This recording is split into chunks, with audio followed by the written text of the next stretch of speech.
And now it's Coast View with Ricky Mathews, brought to you by ETJ Systems and Networks. He's on the radio. SuperTalk 103.1 Welcome FM. to Coast View with Ricky Mathews on SuperTalk Mississippi Gulf Coast 103.1. Welcome to Coast View, the show that every single day celebrates the men and women who are making coastal Mississippi such an amazing place to live, work, and play. This week, we're celebrating the 2-year anniversary of Coast View. View, incidentally, VUE, the visual perception of a region. Just thought it fit perfectly to what the tone and goals of this show were all about. Tomorrow, Kyle and I are going to take the first part of the show and just reflect a little bit on the past year. It's been a heck of a journey, and we really appreciate you joining us every day to celebrate and learn, like Kyle and I have learned, and we'll reflect on how much we've learned tomorrow. Hey, we've got a great guest today. We're going to be talking with Gerald Blessey, a visionary former mayor of Blessey, a prominent local lawyer. But before we do, I wanted to share something with you. I was going through some of my I get a bunch of newsletters every day. I mean, you wouldn't be surprised to learn that based on the fact that I came from the media industry, was a publisher for the latter part of my career for sure, and had tremendous responsibilities in digital media in the later part of my career. And I'm a follower of what's happening in the world. And so I'm very interested in looking back now as Gallup and Pew and other research organizations begin to sort of capture the changing mood in America. How has the pandemic changed things? How has the political environment changed things? And, I'll share a few things with you as we go through this, but I thought it was interesting, this particular finding. And, personally, as a Catholic, as someone who has a strong belief in God, it's interesting to see the changing moods in America as it relates to religion. And I wanted to share the first part I'm going to share with you comes from the Gallup poll, and then I'm going to share a little extension of that came from the Pew study. But it said this: partly because of younger generations shift away from religion, the percentage of Americans who reported being a member of a church, synagogue, or mosque fell to a record low 47%, according to the 2021 Gallup report. This finding represents the first time in Gallup's trend since the 1930s that less than half of U.S. adults have claimed such membership. Now, that's membership in that's membership in a church. Now, there are a lot of people who have a strong belief in God that aren't actually a member of a church. So I wanted to understand, what's underneath that. And the Pew studies, I think, got us to that. And here's what the Pew study said: about 3 in 10 Americans are religiously unaffiliated, a 10% rise from a decade ago, according to the survey. And the survey was conducted between May and August of 2021. Currently, 29% of U.S. adults are religious nones, N-O-N-E-S, as in no religion. Those who describe themselves as atheists, agnostics, or nothing in particular. By comparison, 16% describe themselves in this way when the center first asked this question in 2007. So 16% in 2007, 29% this past year. Christians continue to make up the majority of the U.S. population, which is 63%. But that share is 12 points lower in 2021 than it was in 2011. Christians now outnumber religious nones by a ratio of a little more than 2 to 1. But in 2007, that number was more like 5 to 1. That's pretty incredible, actually. It'll be interesting to see what impacts that has in America as we go forward. From where I'm sitting, maybe not a great trend, but we'll see.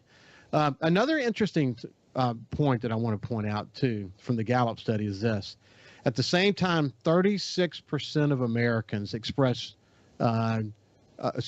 only 36% of Americans express trust in media, which is the second lowest on record. The Americans who have positive ratings are the four media-related industries: computer, internet, publishing, television, radio sectors. Only 36%. Now think about that for a minute. That means everyone else doesn't trust the media. And of course, I spent just about a lifetime in the media industry.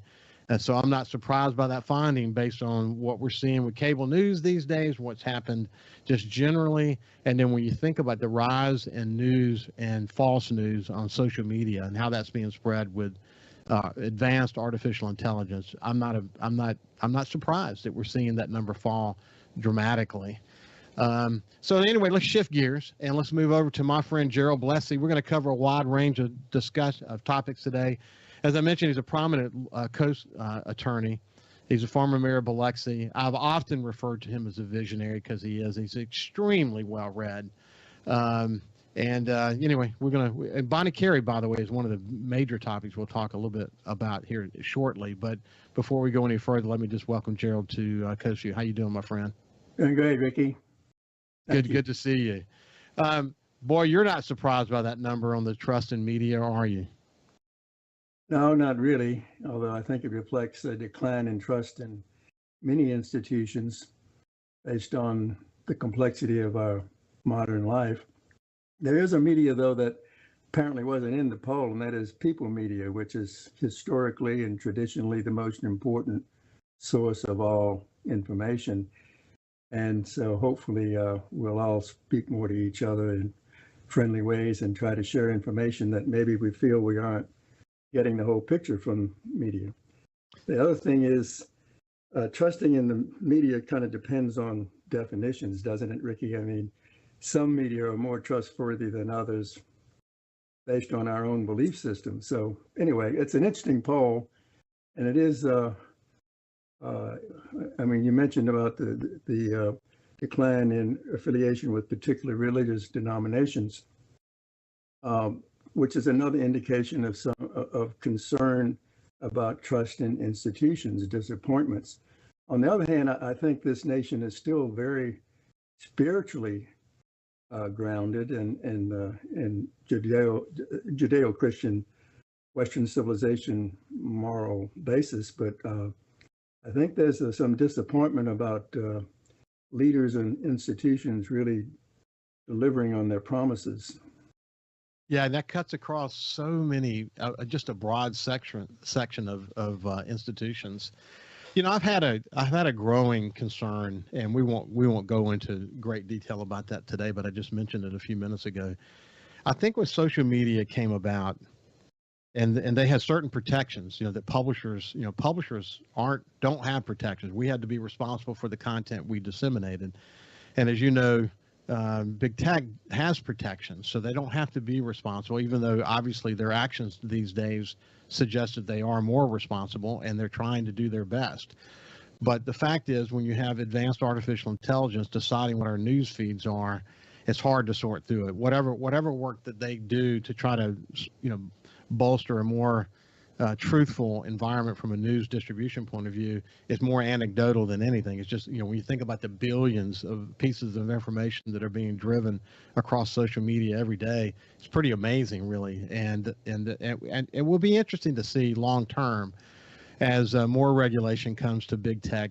How do they grapple with that, because their business model doesn't support what we had at the Sun Herald or what other responsible news organizations have. We have layers of editors who are making sure, or at least trying to make sure, that the information that's being published is as true as possible and corroborated. One of the things that I've mentioned before is that what social media did is they created this ad delivery tool, which is really, when you think about it as an ad delivery tool, it is absolutely brilliant.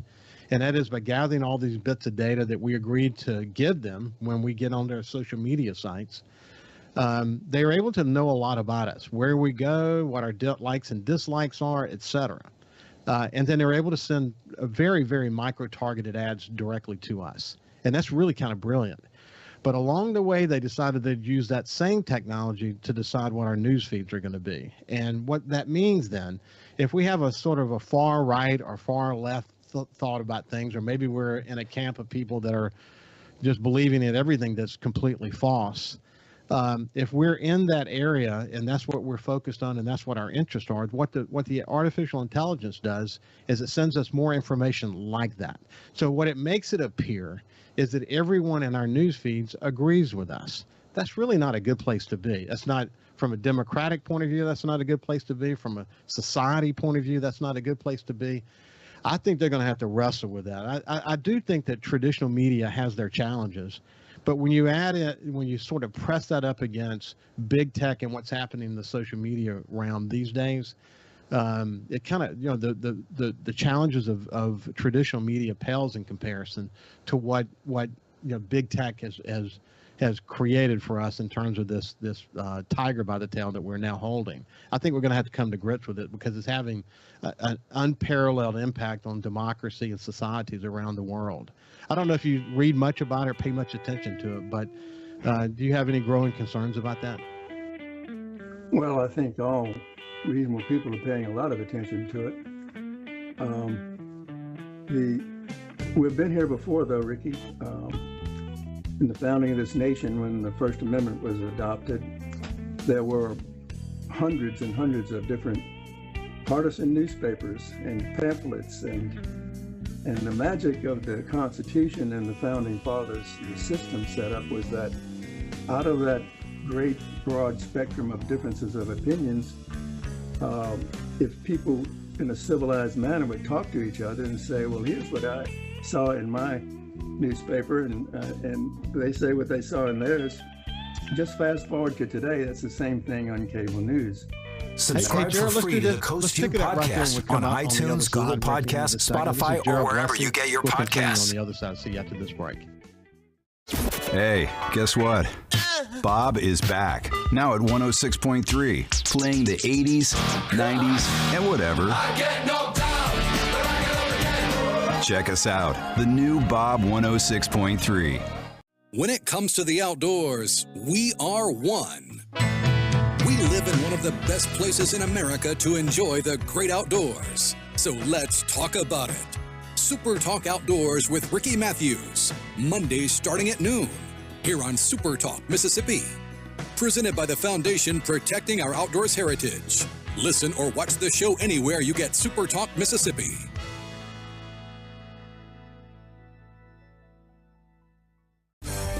If Alexa's part of your life, you've got one more way to access SuperTalk. SuperTalk Mississippi is now available on Amazon Alexa devices. Once enabled, just say, Alexa, play SuperTalk Mississippi at any time and start listening. It's that easy. Just one more way to stay informed and connected with your state. Learn more at supertalk.fm/Alexa. SuperTalk Mississippi. SuperTalk Mississippi. Now available on Amazon Alexa devices.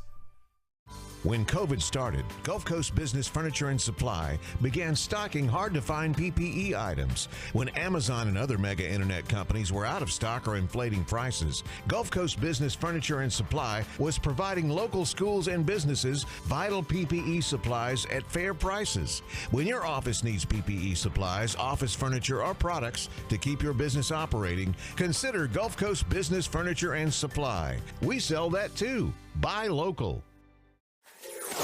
Super Talk Mississippi. From outer space, visitors from another world. We've had contact with bug-eyed monsters. This is actually a flying saucer. Flying saucer? I'm from another planet. Where late nights are kind of weird. Well, they must have a reason for their visits. The unexplained, the weird, and the downright creepy. Coast to Coast AM with George Norrie. Late nights. Super Talk Mississippi. Feeling down? Here's your prescription for a daily dose of good news and positive vibes. Good Things with Rebecca Turner. Every afternoon, Rebecca highlights all the good things happening right here in the state you call home. Daily exposure to Good Things with Rebecca Turner may cause smiling, feelings of positivity, happiness, and even laughter. When you experience these symptoms, tell your friends to listen. Okay. Weekdays starting at 2 p.m. here on Super Talk Mississippi and now on Amazon Alexa devices. Hey, guess what? Bob is back, now at 106.3, playing the 80s, 90s, and whatever. I get knocked down, but I get up again. Check us out, the new Bob 106.3. Talking to the people that help make the coast such a unique place to live. This is Coast View with Ricky Mathews on Super Talk Mississippi Gulf Coast 103.1. Welcome back to Coast View. We have Gerald Blessey. He's a prominent local attorney. He's does work for the city of Biloxi, but a wide range of work. He's a visionary, the former mayor of Biloxi, someone who I've had a lot of respect for many, many years. And we were talking about the fact that 36% of Americans actually express trust in media. That means the rest of America doesn't. And he was, talking about going back to the founding fathers and the fact that there have always been some challenges around media. Probably today they're more significant. But when we went to break, he was beginning to talk about the evolution of cable. And why don't you pick it up from there, Gerald? Well, I think the important thing is that citizens talk to each other, regardless of their news source. If we have mutual respect, that's the most important polling number that we should look at, is at least with strangers and with friends, sharing our thoughts and talking it through with mutual respect and not demonizing the other side because they watch a different cable news. And with that kind of fundamental civic action, I think that's the cure to so much of the problems with artificial intelligence and the whole advertising, attention, sales business method that they have. When attention is currency, then sometimes truth goes out the window because human nature, will react more quickly to really dramatic things that or that appear to be dramatic. And so what the problem we have, I think, is that we've lost a lot of the local coverage because of the decline of newspapers, which in my view is unfortunate, but you do have a lot of local coverage by choice among your friends. There are podcasts, there are all kinds of things, just like what you're doing, Ricky. So I think that going back to the founding fathers, is the great check and balance, on misstatements is the common law of libel and slander, which, as you mentioned, the cable companies are not considered publishers, so they're not responsible for harmful things to other people. Now, it's not just that part, but it would be helpful, I think, to bring back more of the traditional centuries-old check and balance of libel and slander about untruth and misrepresentation. The problem, though, is bigger because it's the contest of ideas between what one person thinks is true and another person thinks is true in terms of public policy. That's where I think it's so important to have live, open, public meetings and debates. The other thing is decline, is public hearings. So many people want to go into executive session or not even have a meeting at all and just make decisions, and here it is. And there's so much we can talk about on this level, but I just think more gatherings where people meet in a responsible, mutual respect for discussion, not just in classrooms, but in civic actions. We still have, fortunately, locally, a lot of civic clubs, and you can have a speaker and question and answers. That's what we need more of if we're going to weather this storm of misinformation and disinformation. Alberto Bargan always, the president of the Knight Foundation always pushed really hard on the point that what we need is a way to disseminate unbiased, truthful news and information locally. He believed that there's too much noise on the national stage to begin to even sort through it. That the real democracy happens locally, and that people need to get the information they need, and then they can make the choices that they want to make. I remember just coming back to one point you made about this whole notion of a civil discussion. And I remember when we first started having that at sunherald.com commenting. And man, we had teams of people that were trying to moderate the commenting so that, civility was maintained. And then we had a third party vendor that we hired, and, one thing led to another, but we were always really focused on making sure that there was, there were community rules that needed to be followed, and that people followed those rules, and if they didn't, they were kicked off. But then, of course, social media comes along, and the moderating kind of goes away. And now, what we learned back in those days is that people, when they were sort of in their bedroom, not having to look someone in the face, are much more willing to say something to them that they're not going to say to them if they're actually looking at them in the face. where social media has taken all of that and put it on steroids. And I wish that, I'm afraid that the genie's kind of out of the how do you say, what's the phrase, genie out of the bottle, and that it's going to be hard to put the genie back, because we're in this different place today, and oftentimes civility doesn't rule, and that's a sad place to be when we're talking about public discourse. Certainly on the national stage, I don't even know how to begin to sort through that, but locally, and again, I think that's one of the reasons Coast View has gotten some tractions, because it gives people an opportunity to understand what it takes to make a community tick. It takes so many different dimensions working together simultaneously, focused on trying to improve the situation, and trying to get to the nut of the right information so that we can make good decisions. At the end of the day, that's what we're trying to do. I'll give you the last word on that, and then we'll shift gears and talk about your work with the city these days. Any final thought on that? Well, I'm a fellow Catholic like you, and you recall, Vatican II and Pope John the 23rd and on forward, the whole ecumenical movement, that is talking with other people of other religions, sharing with other Christian denominations their views and talking it through, and it develops mutual respect. I'd like to see the churches do more of that today. I think it would help, in terms of ethical and moral analysis of public policy. My son Justin's up in New York and lives in New York City, and he is a member of the Catholic Church there. He's very, very good Catholic, but he's also a member of a non-denominational group. So people from all over the world have come together, and man, he just shared some incredible stories about their conversations with one another. That's sort of what you're talking about. Right. Really smart people that have come to the city, and they they might be Baptist or Methodist or Muslim or whatever it might be, but they're coming together as a group so they can get to know each other's diversity of thoughts, and they're learning so much from one another. And it's great to see Justin engaged in that kind of conversation, but we should certainly do more of that. That is for sure.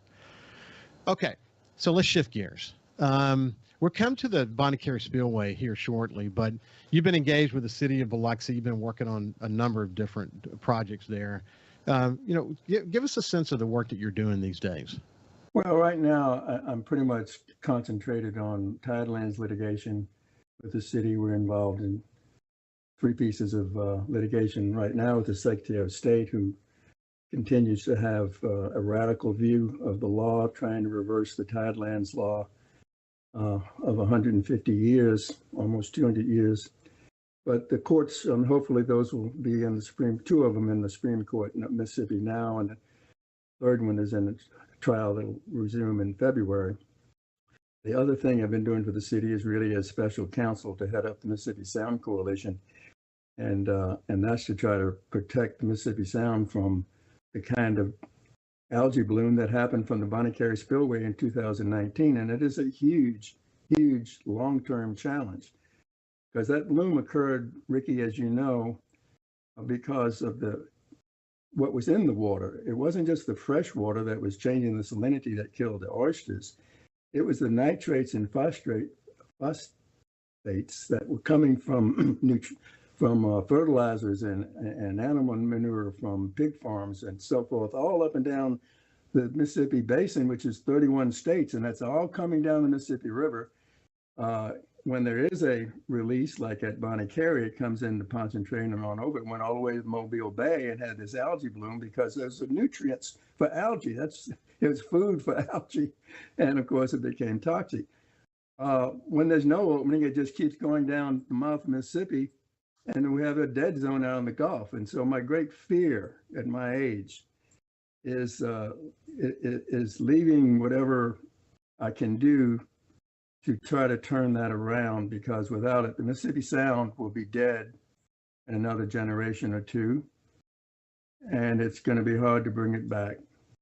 And that whole Gulf is headed that way. In fact, it's just a colossal example of the inability of man to tamper with God's creation. So, I mean, the more we can do, I'm reminded of E.O. Wilson, who just died a few days ago, the great biologist from he grew up on the coast. He's from a the Florida Panhandle and Mobile Bay and so forth. Went to GCMA, by the way, the Gulf Coast Military Academy right here in Harrison County. Well, he formed what's called the Half Earth Society. And his thought is, well, we still have chance to save half of the Earth for biological diversity if we really work on it. Most of it has to be things like what Nature Conservancy and others are doing, preserving, buying up land.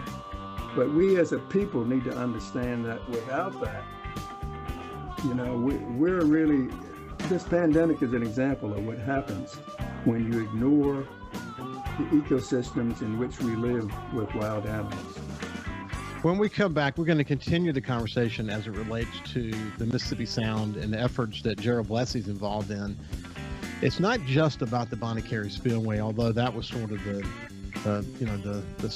tip of the spear, but it's much more complicated than that, and the solution much more complicated than that. So when we come back, we'll get into a more detailed conversation about where we are as it relates to all of that here shortly. We'll see you after this break.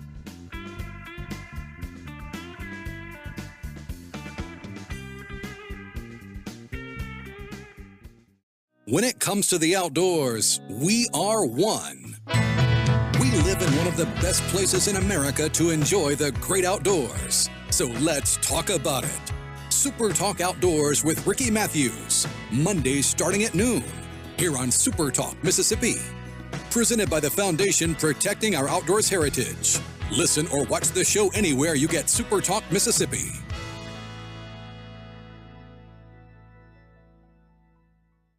Hey, guess what? Bob is back, now at 106.3, playing the 80s, 90s, and whatever. I get knocked down, but I get up again. Check us out, the new Bob 106.3. Feeling down? Here's your prescription for a daily dose of good news and positive vibes. Good Things with Rebecca Turner. Every afternoon, Rebecca highlights all the good things happening right here in the state you call home. Daily exposure to Good Things with Rebecca Turner may cause smiling, feelings of positivity, happiness, and even laughter. When you experience these symptoms, tell your friends to listen. Okay.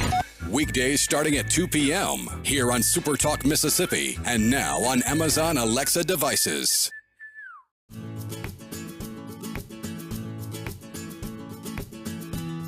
These are our friends. These are our neighbors.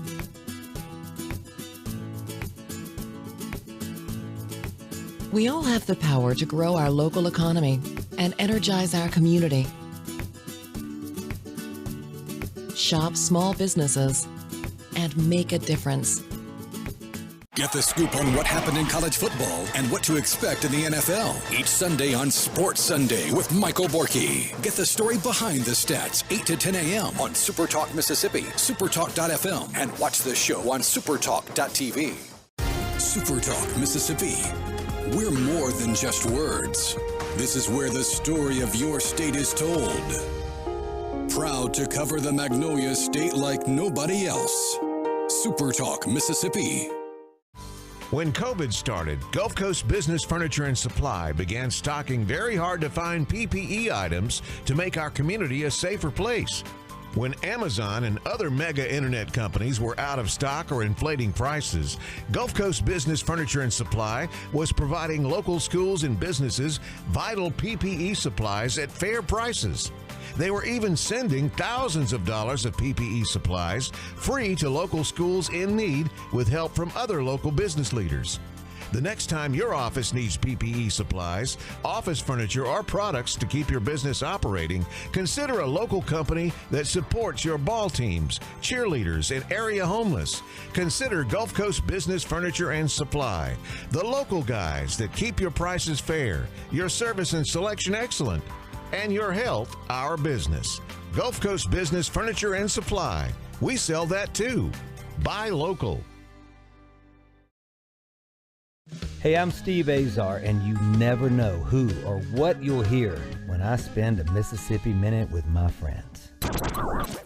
Talking to Paul Thorne, Mississippi true treasure, really incredible recording artist, singer, songwriter, has been doing it a long time, doing it the right way. It's almost like a Forrest Gump thing because, I was a boxer, / I worked in a furniture factory, / Slash. I had a gig 2 nights a week playing my acoustic guitar in a pizza restaurant. Slash. I was in the National Guard.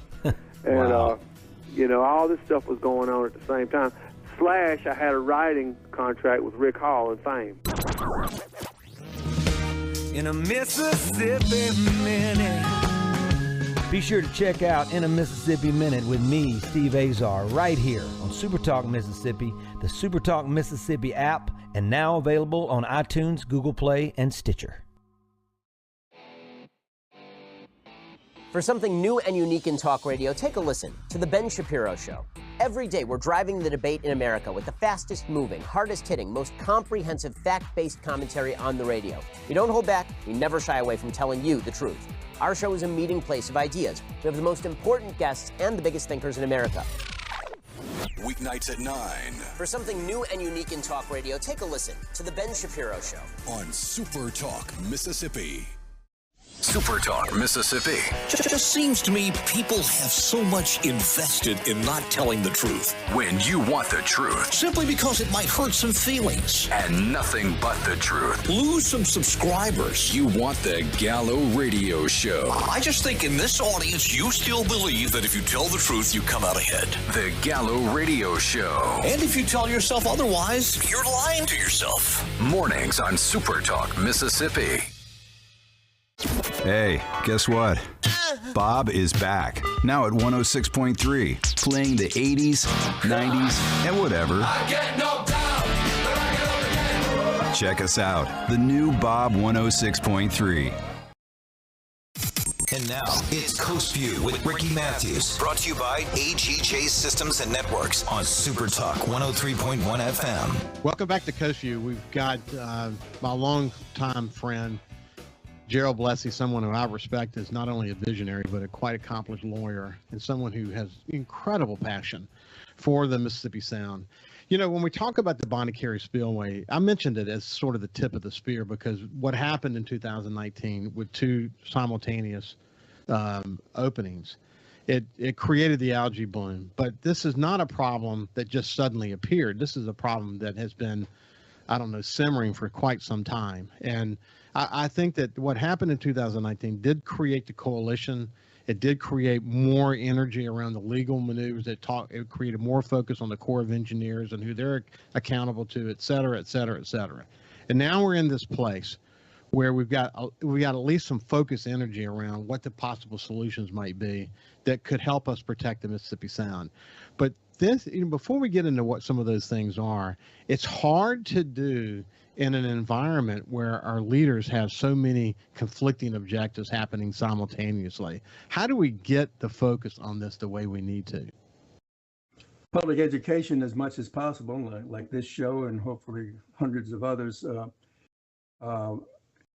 You're right. The Bonet-Carre algae bloom in 2019 was a wake-up call for what had been going on for many, many decades. That is, man's alteration, mankind, our society, right here on the coast, altering the shoreline and the marshes. When I authored the Coastal Wetlands Protection Act in the legislature in 1973, it was because about 5% of the marshes per year were being filled in by real estate developments for residences, which is clearly not what the Tidelands law is for. And so that was designed to slow down that and try to reverse that. It's been somewhat successful, but it's just an example. I mean, Ricky, when I was growing up, I'm a little older than you, before the sand beach was pumped in, we had a seawall and I could walk down, grew up in Holly Street in East Biloxi, and I could walk down to the seawall and to the little beach outside that. And, you could throw a cast net and you could have supper right there with one net, and you could throw a chicken neck on a string and catch a dozen crabs almost immediately. And so, I mean, it was so plentiful. And what happened to the Mississippi Sound is accumulation. The ecosystem has dramatically declined. I mean, Louis Cometa will tell you, about the dolphin population reduction, as will Mobile Silangi. Part of that is because of loss of food. And one of the reasons we've lost so much food is because they have poke boats out there taking so much of their food, which is the sardines that they eat. That's pogies, I mean, not that that's a business in itself, and we understand that, but we really don't realize what happens here. Then the grass beds. We had grass beds all the way from the shore to Ship Island, and now they're almost gone. And that wasn't the Bonet-Carre that did it, although it made it worse. It's our own runoff and pollution from city streets. When every time your car leaks oil onto a city street and it goes out through those pipes into the Mississippi Sound, it's putting hydrocarbons in there that are not naturally supposed to be there, and that's causing problems. I mean, it's just accumulation of things. How do we solve it? People have to come to grips. We all have to understand, if we want to preserve our way of life, we must study these things. We must be serious, and we must expect our elected officials to be able to walk and chew gum. You know, we've got to do more than one thing at a time. We have a tendency in public policy to react to the urgent, to the acute problem, just like we do in healthcare. You have a heart attack, everybody's worried about it, but preventing heart attacks are much harder. Preventing them can be done. And so I'm using that comparison. The whole sound and our ecosystems here, which depend upon the marshland, I feel back bays and all the rivers and all of that. You've got pollution going from it's not just coming from Iowa, it's coming from the Pearl River all the way down, and the Jordan River and the Blessey River. So we got to think about that. There's one other thing, and I know this may be like heresy, but it really isn't. The seawall and the sand beach did away with a natural shoreline, which was contributing a great deal of the natural nutrients that would go into the Mississippi Sound. Seawall was 1926. 1950s, early 50s with the sand beach. And if you'll look, like when you oyster bio there at Beauvoir is a great example. It's preserved. If you look at what it was a little estuarine ecosystem there, and it goes out, and you still have a what do they call it? The pipe that goes out into the sound, the drainage pipe. If you look at that, every time I drive by it, there's a heron or a crane out there at the end waiting for small pieces of bait to come down that little oyster bio. That used to be a marsh, and it can be restored. We have 26 miles of sand beach. We don't need every bit of it to be pristine white sand.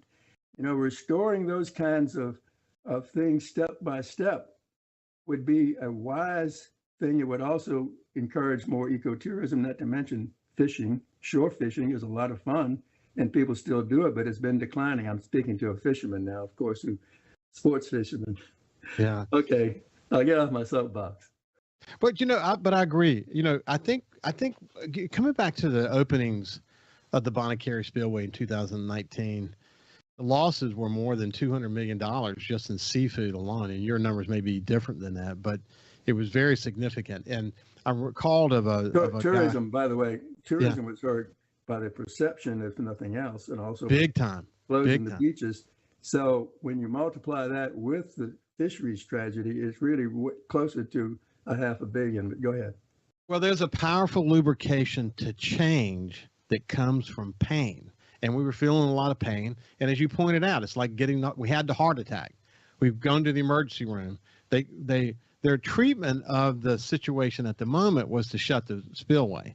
So once the spillway shut, the Mississippi Sound, not completely, but to some extent has been very resilient and has somewhat bounced back. But the point you're making is that the cumulative effect of doing this, when you take the cumulative effect of all the other things that are happening simultaneously, that the long-term proposition for the Mississippi Sound is not very good.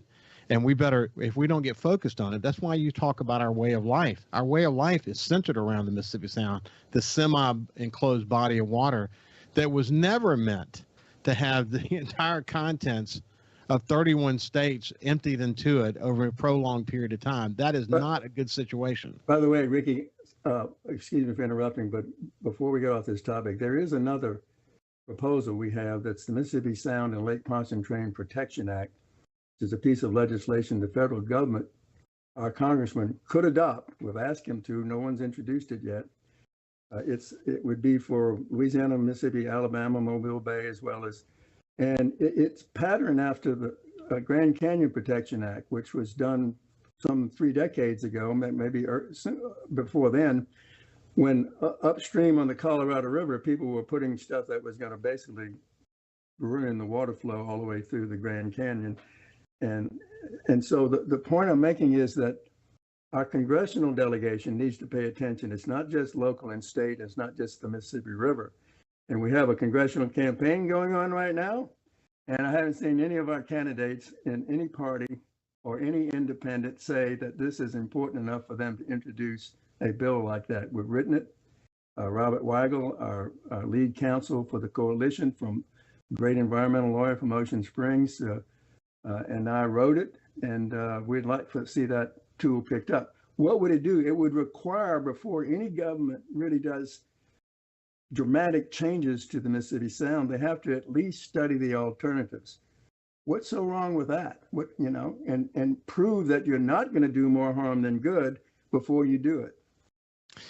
What have you learned? Remind people what you've learned about how hard it will be to find alternative solutions to the need to open the Bonet-Carre Spillway.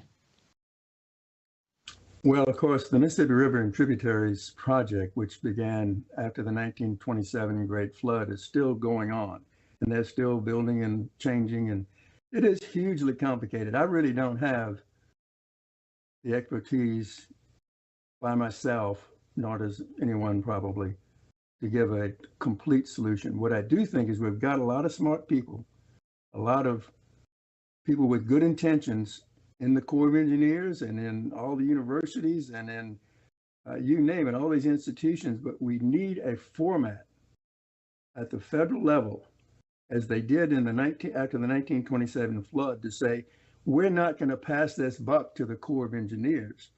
We need a commission that's going to report back somewhat like the Marshall Plan for rebuilding Europe. It's to do this, you got to have to deal with the floodplains in the Missouri River Valley and in the Ohio Valley and Red River Valley. I mean, it's enormous. And I'm not sure whether tinkering around with structures is going to make as much difference as changing how the water gets there to begin with. So that's my thought is, let's get a lot of smart people together and give them the money to study it and come back with some recommendations.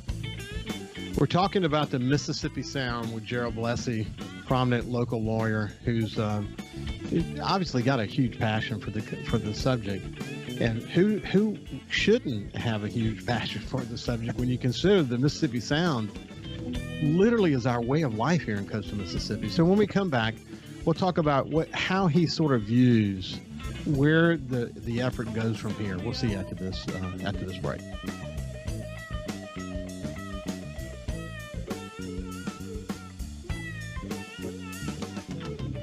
You can also listen live to SuperTalk Mississippi Gulf Coast 103.1 on your Amazon Alexa devices. Once you've enabled the skill, just say, Alexa, open SuperTalk Mississippi Gulf Coast. Whether you're brand new to the DIY craze or a seasoned veteran, the Handyman Show has something for you. Buddy Slowick shares tips and tricks on everything from odd jobs to complete build-outs, from small home repairs to serious construction. So no matter if you're at the master carpenter level or not quite sure how to use a level, the Handyman Show answers your questions with a healthy dose of humor and some great music too. Saturdays, 10 to noon on SuperTalk Mississippi and on SuperTalk TV. Hey, guess what? Bob is back, now at 106.3, playing the 80s, 90s, and whatever. I get knocked down, but I get up again. Check us out, the new Bob 106.3. SuperTalk Mississippi. Just seems to me people have so much invested in not telling the truth. When you want the truth. Simply because it might hurt some feelings. And nothing but the truth. Lose some subscribers. You want the Gallo Radio Show. I just think in this audience, you still believe that if you tell the truth, you come out ahead. The Gallo Radio Show. And if you tell yourself otherwise, you're lying to yourself. Mornings on SuperTalk Mississippi. Hey, I'm Steve Azar, and you never know who or what you'll hear when I spend a Mississippi Minute with my friends. We're talking to Del Berra. Take me back to growing up and what it was like in the household with a dad like Yogi Berra. You know, we grew up with his funny sayings. You know, I remember Dad managing the Mets, and me, Larry, and Timmy are watching the game on TV. And all of a sudden, two streakers run out of the stands on TV, and the camera flips away from them. So when he gets home, me, Larry, and Timmy say, "Hey, Dad, those streakers, what were they, boys or girls? We need to know." And Dad looked us right in the eye and said, "I couldn't tell. They had bags over their heads." In a Mississippi Minute. Be sure to check out In a Mississippi Minute with me, Steve Azar, right here on SuperTalk Mississippi, the SuperTalk Mississippi app, and now available on iTunes, Google Play. Hey, guess what? Bob is back, now at 106.3, playing the 80s, 90s, and whatever. I get knocked down, but I get up again. Check us out, the new Bob 106.3. When it comes to the outdoors, we are one. We live in one of the best places in America to enjoy the great outdoors. So let's talk about it. Super Talk Outdoors with Ricky Mathews, Mondays starting at noon, here on Super Talk Mississippi. Presented by the Foundation Protecting Our Outdoors Heritage. Listen or watch the show anywhere you get Super Talk Mississippi.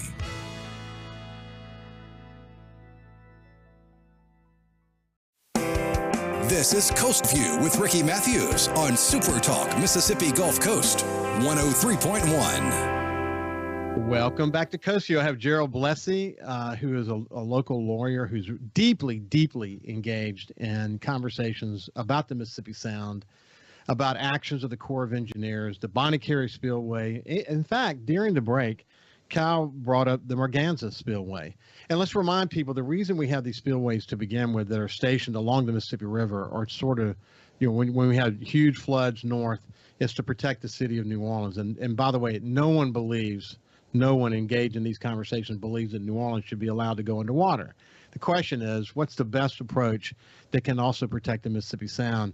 And it's super complex. Currently, though, by law, they're not required to monitor or to be aware of any impact on the Mississippi Sound, and that actually plays into some of their decision making. But Gerald, let's come back. Talk about the Merganza for a second and its relationship to the Bonet-Carre and laws that are in place that may want to understand what's happening on the Louisiana side, but not necessarily on the Mississippi side. It's just so complex. Well, the Merganza, of course, is one of a number of structures, the old river control structures above that, and then you have others below New Orleans. The Bonet-Carre, you have levees all over the place, and that's part of the equation. It's the engineers and scientists have been looking at this for years. Of course, there are some differences of opinions about when something should be opened or not. Of course, we all want to preserve New Orleans, no question, but there are other preservation problems too. For instance, if you're not careful and you open Merganza and it breaks down and you can't control the river and it changes course and goes to the Atchafalaya and that becomes the new Mississippi, which can happen, that's disaster for everybody. And so, I mean, there's a measurement of what you can do and when you can do it. The law in 1927, when they formed the Mississippi River Tributaries Project for the Corps to manage the river more so, it already was, but it gave them new charges. Structures like Merganza were built to try to help modulate, you know, when things would be open and not. And there's a standard about when you must open it at a certain level, just like the Bonet-Carre. What we want a new EIS to do is to have them study is that, well, not just when you must open, but what if you opened it sooner and close it sooner in relation to the others? I mean, we think that, for instance, in 2019, had they opened the Merganza some early and relieved the pressure on the Bonet-Carre could have closed sooner. New Orleans would not be flooded either way. And we wouldn't have had the algae bloom because it was the warm months when we still were open, Merganza never opened, that we had this toxic algae bloom. Now, one of the problems, though, is that if you clean up the water, you still have fresh water that has got to go somewhere. That problem has not been solved.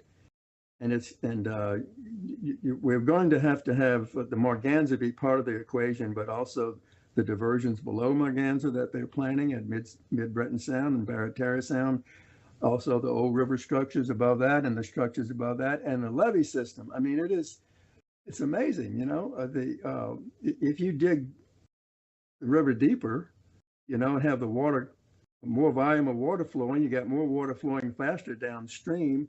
It hits a curve, it's going faster, so it can scour out the levee.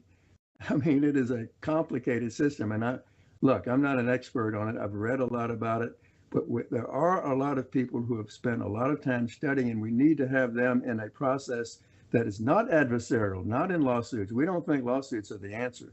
Lawsuits that we've got is simply to say, please go study this. They can do that tomorrow without a lawsuit if the Congress would make them do it. And I believe that's important, that our federal delegations in both of our states, all three of our states, and all 31 states should say, look, we can't keep kicking the can down. We can't keep punting this. There is going to be a flood, Project Flood, they call it, which I think is like 3 million cubic feet per second. That's going to happen. It almost happened in the 50s, by the way. And it has almost happened since then. The prediction for rain in the upper Midwest for the next 15 years is a lot more rain than we've had in the last 15 years. Think about that. That's not even counting the snow melt coming off the Rockies and all these other things. We had better pay attention to this, we being the United States of America and all of our congressional delegations, not fighting one state against another or one group against another or farmers against fishermen, but saying, look, we've done bold things before in this country. We're the greatest country in the world. Why are we exceptional? Because when we get together, we make good things happen. Let's look at this and treat it like the Marshall Plan that restored Europe after World War II. I mean, think about it. You know, we can do it too, right here in our own heartland. It seems like a really, really rational and valid step to just say, let's study the hell out of it. Let's understand the ramifications of each of the decisions that we make and start to really reflect on certain improvements that we can make in the flood control program and how it could affect positively. And then fund those improvements too, by the way. You got to fund the improvements and also fund those improvements. For instance, some of it may be restoring floodplains in the Midwest that have been dammed up and all kinds of things have happened to it. I'm not talking about taking it away. If you have to do it by eminent domain, you should pay for it, of course. Yeah. No one should suffer from this. I'm not saying that the farmers and the pig factories in the Midwest should bear the whole brunt of cleaning up their water. I mean, we've done that, you know, with municipal sewage. The EPA paid for most of those plants. Anyway, what we have here, we have to marry thought with action. We have to think like people of action and act like people of thought. That's what we need to do.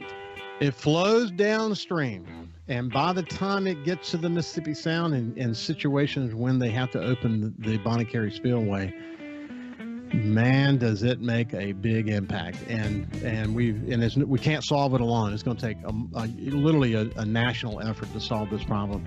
Hey, we weren't going to solve it all in this conversation, but Gerald, I just wanted to get it back on the forefront and have a conversation with you and get the latest. I appreciate you taking a few minutes to join us today. Enjoyed it. Ricky, thank you. It's been a pleasure. This has been Gerald Blessey, the former mayor of Biloxi, someone who's incredibly passionate about the Mississippi Sound, and we all should be passionate about the Mississippi Sound. Have a great day, and we'll see you tomorrow.